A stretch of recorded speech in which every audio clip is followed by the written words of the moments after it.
Bon mercredi matin, le milieu de la semaine déjà, le temps passe extrêmement vite. Et comme on le fait à tous les mercredis, je sais que vous aimez beaucoup l'écouter parce qu'on apprend énormément avec lui. Nul autre que l'abbé Raymond Gravel.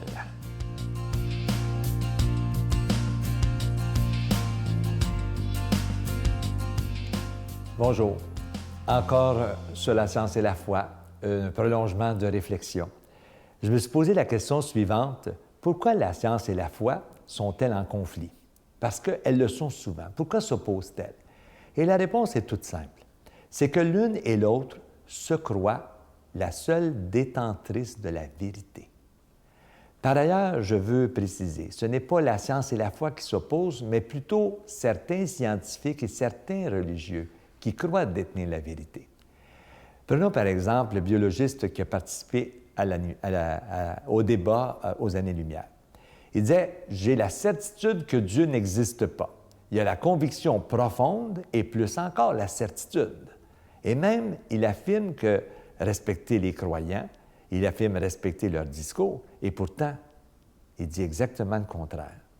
Il dit que les croyants refusent de voir la lumière.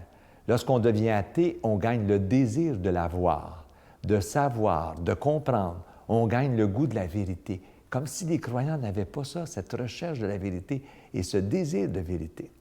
Il va même jusqu'à dire que croire en Dieu est une illusion, un délire. Je vous l'ai dit l'autre jour. C'est incroyable de dire ça. Mais en même temps, certains religieux ne sont pas mieux. Lorsqu'on entend un cardinal dire, par exemple, qu'on ne peut pas vivre sans Dieu, c'est pas vrai. Il y a des gens qui vivent sans Dieu et qui se sentent très bien. C'est une aberration. Et définir l'incroyant ou l'athée par un manque de quelque chose, c'est très réducteur aussi. Les expressions sans foi ni loi, et encore si Dieu n'existe pas, alors tout est permis. J'ai entendu ça, moi, de la bouche de certains religieux. C'est de l'aberration aussi, comme si les incroyants n'avaient pas de morale ou d'éthique. Ils en ont aussi. Ils ont le sens du partage, ils ont le sens de la générosité aussi, et ils ont le sens de l'amour.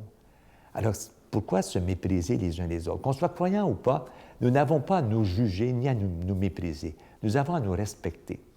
De plus, la science n'est pas le monopole de l'athéisme, parce qu'il y a des scientifiques qui sont croyants, et la religion n'a pas le monopole de Dieu non plus. Il y a des gens qui se réfèrent à aucune religion, qui sont croyants pour autant, et qui peuvent dire des choses de Dieu, et c'est très logique ce qu'ils disent sur Dieu. En même temps, un effet du réflexe religieux qui est dangereux, c'est lorsqu'on prend les textes bibliques au pied de la lettre. Par exemple, si on dit que la création du monde s'oppose à la science, le récit de la création, c'est pas vrai. C'est un poème qui nous dit la grandeur de Dieu qui crée le monde à partir de ce jour.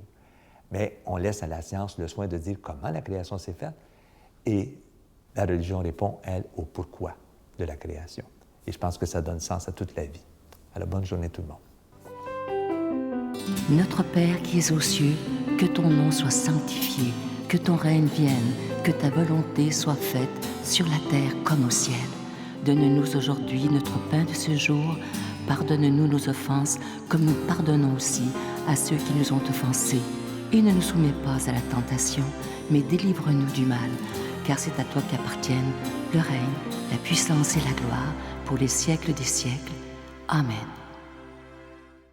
C'est toujours une joie pour moi de parler du docteur Gilles Lapointe, que je connais, que c'est un ami, je l'aime beaucoup. Et lorsque je lui avais demandé il y a quelques mois s'il accepterait de faire un CD spécial pour la victoire de l'amour, il m'a dit oui tout de suite. Et il s'intitule « Faire confiance à son médecin intérieur ». Écoutez bien le titre, ça en dit beaucoup sur les CD. C'est plus d'1 heure de réflexion avec le bon doc Lapointe sur la spiritualité, sur notre foi, aussi sur notre santé. C'est très concret, vous le connaissez. Alors, c'est pas des choses compliquées, au contraire, c'est extrêmement clair, net et précis avec le doc Lapointe. C'est un CD qui se donne aussi très, très bien en cadeau. Vous allez l'écouter plusieurs fois, ça je vous le dis. Moi, je l'ai dans mon auto et je l'écoute régulièrement. Je vous rappelle que c'est avec un don de 25 $ et si vous en voulez 2, c'est avec un don de 40 $. Je vous rappelle qu'on vous envoie un reçu pour fin d'impôt. Je vous donne l'adresse. La Victoire de l'amour, casier postal 120, succursale Boucherville à Boucherville, le J4B 5E6, je vous la redonne. La Victoire de l'amour, casier postal 120, succursale Boucherville à Boucherville, le J4B 5E6. Également par carte de crédit dans le 514-523-4433, 523-4433 ou sans frais, de 1-888-811-9291, 1-888-811-9291 et aussi sur notre site Internet, le www.lavictoiredelamour.org. Alors, je vous rappelle le titre de ce beau CD, vous ne le trouverez jamais en magasin. C'est vraiment pour les gens de la Victoire de l'amour. C'est faire confiance à son médecin intérieur. Vous m'en donnerez des nouvelles parce que je vous le dis, c'est vraiment extraordinaire à écouter avec la belle complicité du Doc Lapointe.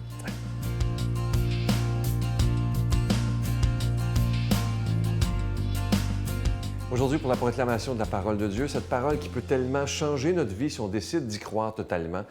Pour nous l'expliquer aujourd'hui, l'abbé Joseph Éveillard.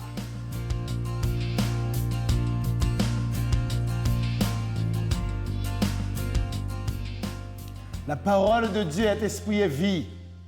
Chers amis, cette parole, ce matin, apporte la présence de Dieu dans chaque personne, dans chaque vie, dans chaque communauté, dans chaque membre qui marche avec nous, qui nous écoute ce matin. Écoutons ce que Saint Marc nous dit. Des Sadducéens, ceux qui affirment qu'il n'y a pas de résurrection, viennent trouver Jésus et ils l'interrogeaient. « Maître, Moïse nous a donné cette loi. Si un homme a un frère qui meurt en laissant une femme, mais aucun enfant qui l'épouse, la veuve pour donner une descendance à son frère. Il y avait 7 frères. Le premier se maria et mourut sans laisser de descendance. Le deuxième épousa la veuve et mourut sans laisser de descendance. Le troisième, pareillement, et aucun de ces 7 ne laissa de descendance. Et finalement, la femme mourut aussi. À la résurrection, quand ils ressusciteront, de qui sera-t-elle l'épouse, puisque les 7 l'ont eu pour femme? Jésus leur dit, n'êtes-vous pas dans l'erreur en méconnaissant les Écritures et la puissance de Dieu? Lorsqu'on ressuscite d'entre les morts, on ne se marie pas. On est comme les anges dans les cieux. Quant à dire que les morts doivent ressusciter, n'avez-vous pas lu dans le livre de Moïse, au récit du buisson ardent, comment Dieu lui a dit, « Moi, je suis le Dieu d'Abraham, le Dieu d'Isaac, le Dieu de Jacob. » Il n'est pas le Dieu des morts, mais Dieu vivant. Vous êtes complètement dans l'erreur. Parole de vie, parole d'amour, parole d'espérance. Mes chers amis, ce matin, je veux vous dire d'enlever vos lunettes humaines pour mettre les lunettes de Dieu. Ce matin, je vous invite à enlever de votre cœur la culture de notre temps, la culture contemporaine, la culture de la modernité, pour mettre la culture biblique, la culture divine. Et c'est ce qui s'est passé ce matin. La culture divine, la culture biblique est différente de la culture humaine, la culture de notre temps.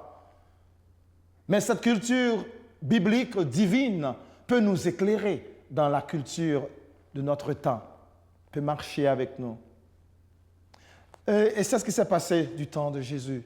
Des Sadducéens, des intellectuels, des hommes de connaissance qui croient que la résurrection n'existe pas, que les morts ressusciteront. Hein? Il y a une contradiction. Hein? Ils viennent poser à Jésus, de qui sera-t-elle le mari de cette femme qui a eu cet homme? Et Jésus nous donne une réponse favorable. Tout d'abord,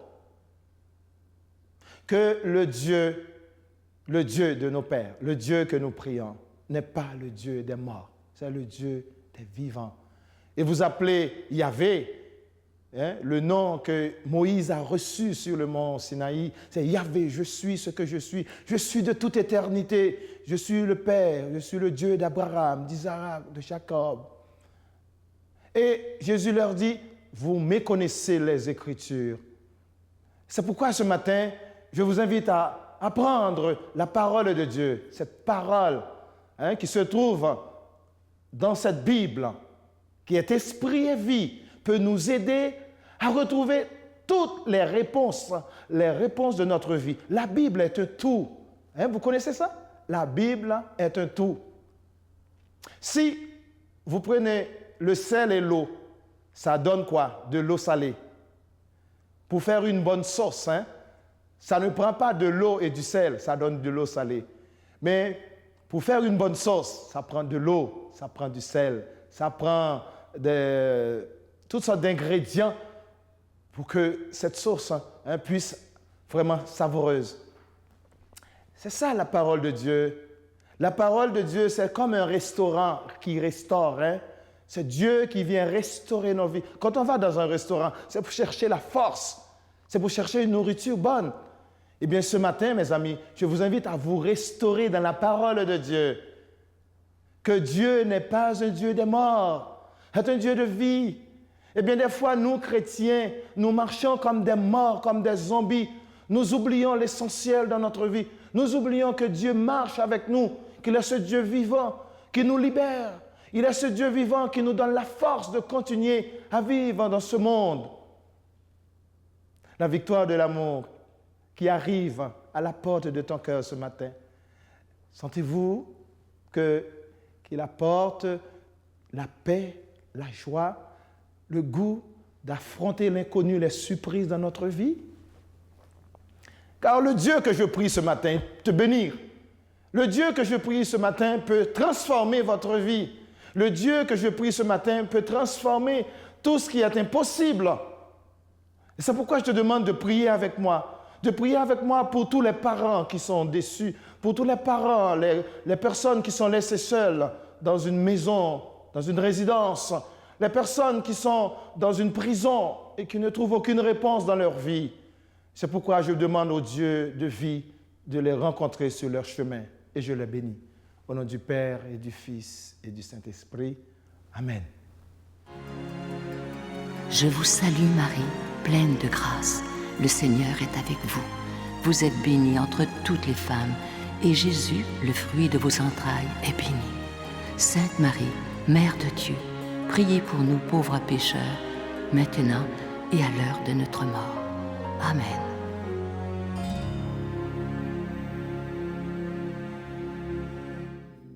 La retraite du printemps étant déjà complète, nous vous invitons à la grande supplémentaire de cet automne qui aura lieu les 4, 5 et 6 octobre prochains à l'hôtel Le Dauphin à Drummondville.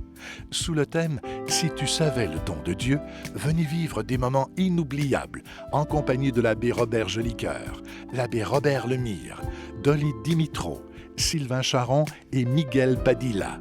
Réservez rapidement avec Voyage Intermission 514-288-6077 ou sans frais 1-800-465-3255.